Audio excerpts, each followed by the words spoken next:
तोशाखाना तहाइफ जाहिर ना करने पर इमरान खान की नाअहली के रेफरेंस पर इलेक्शन कमीशन ने फैसला महफूज कर लिया है। बैरिस्टर खालिद इसाक का जवाबुल जवाब और बैरिस्टर अली जफर ने दलाइल मुकम्मल किए। बैरिस्टर अली जफर ने मीडिया से गुफ्तगू में कहा, तोशाखाना रेफरेंस में स्पीकर पोस्ट ऑफिस का किरदार अदा ना करे। स्पीकर ने आइन और कानून को देखे बगैर रेफरेंस भेजा। हमने तमाम असासे और दस्तावेजात पेश कर दिए हैं। अदालत के अलावा कोई और इदारा इस तरह की डिक्लेरेशन नहीं दे सकता। तोहाइफ पे टैक्स दिया, उनकी जो प्रोसीड्स थी, जो उनकी सेल प्रोसीड्स थी, जो उनके पैसे आए वो बैंक अकाउंट में जमा किए गए और उनको भी इनकम टैक्स में डिस्क्लोज किया और डिक्लेयर किया।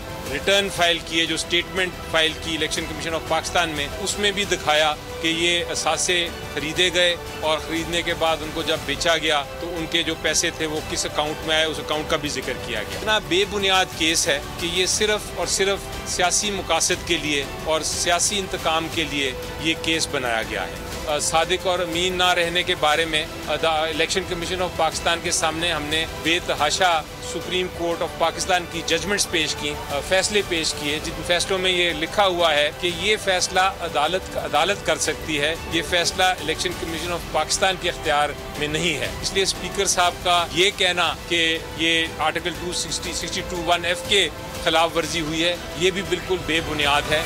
मैं हूँ इमरान रियाज खान।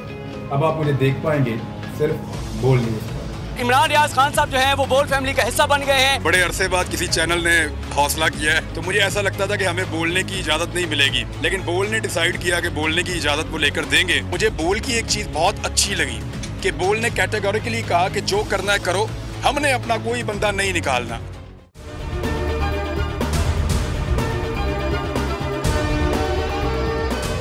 सबसे ज्यादा व्यूज, सबसे ज्यादा रील्स और सबसे ज्यादा रेटिंग के साथ बोल अब भी नंबर 1 पोजीशन पर बरकरार।